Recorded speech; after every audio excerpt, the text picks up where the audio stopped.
ketika rakyat hanya menjadi angka.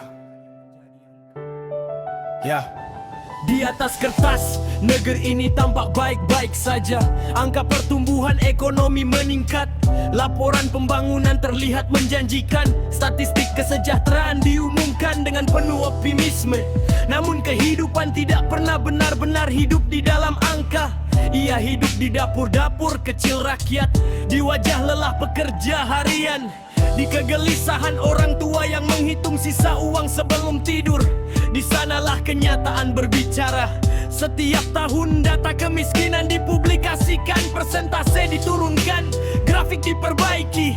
Tetapi bagi rakyat kecil kemiskinan bukan persentase.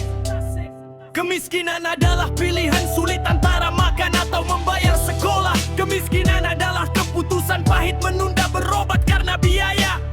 Kemiskinan adalah rasa malu seorang ayah ketika tidak mampu memenuhi kebutuhan keluarganya.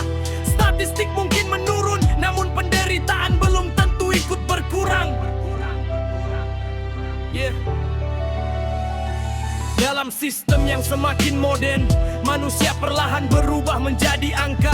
Rakyat dihitung sebagai pemilih, buruh dihitung sebagai tenaga banja, petani dihitung sebagai sektor produksi, tetapi jarang dihitung sebagai manusia yang memiliki harapan dan martabat. Ketika kebijakan dibuat tanpa mendengar suara mereka, maka rakyat hanya menjadi objek pembangunan, bukan subjek yang menentukan arah bangsa. Pemilu datang membawa janji, janji kesejahteraan, janji lapangan kerja, janji pendidikan murah, janji keadilan sosial. Diangkat percaya, mereka datang ke tempat pemungutan suara dengan harapan besar, dengan keyakinan bahwa masa depan bisa berubah. Namun setelah kemenangan diraih, seringkali rakyat kembali dilupakan. Suara yang dahulu dicari kini dianggap selesai tugasnya. Demokrasi seharusnya memberi ruang partisipasi. Namun dalam praktiknya, demokrasi kadang berhenti hanya pada prosedur. Rakyat memilih, tetapi tidak benar-benar didengar. Kebijakan diputuskan jauh dari kehidupan mereka. Diskusi dilakukan di ruang tertutup, keputusan lahir tanpa menyentuh realitas lapangan, dan rakyat kembali hanya menjadi angka legitimasi. Ada ironi besar dalam pembangunan. Kemajuan sering diukur dari megahnya infrastruktur, bukan dari bahagianya masyarakat. Jalan tol dibangun panjang, tetapi harga kebutuhan semakin tinggi.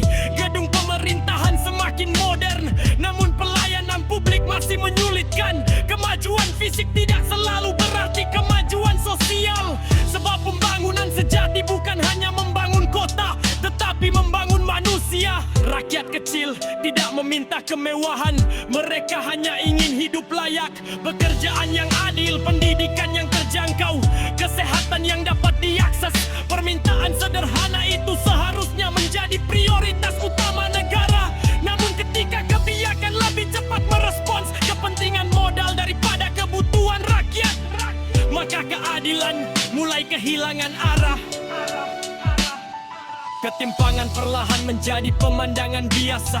Sebagian kecil hidup dalam kemewahan luar biasa, sementara sebagian besar berjuang mempertahankan kehidupan dasar. Jurang itu tidak hanya soal ekonomi, tetapi juga soal kesempatan. Anak dari keluarga mampu memiliki jalan luas menuju masa depan, sedangkan anak dari keluarga miskin harus berjuang berkali lipat hanya untuk bertahan. Dan ketika kesempatan tidak merata, masa depan bangsa ikut dipertaruhkan. Bahaya terbesar bukanlah kemiskinan itu sendiri. Bahaya terbesar adalah ketika kemiskinan dianggap normal. Ketika penderitaan tidak lagi mengejutkan.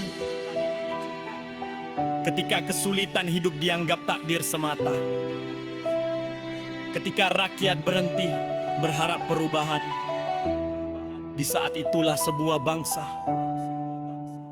kehilangan energi untuk maju. Pemimpin sejati tidak puas dengan angka keberhasilan. Ia turun melihat kenyataan. Ia mendengar langsung keluhan rakyat. Ia memastikan bahwa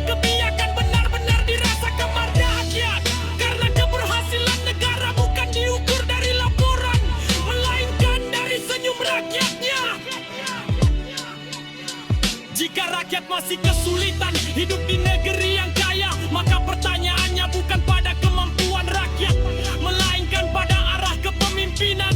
Sebab negara ada untuk rakyat, bukan rakyat yang ada untuk mempertahankan kekuasaan negara.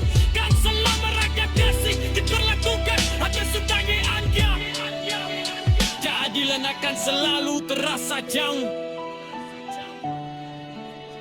Keadilan akan selalu terasa jauh.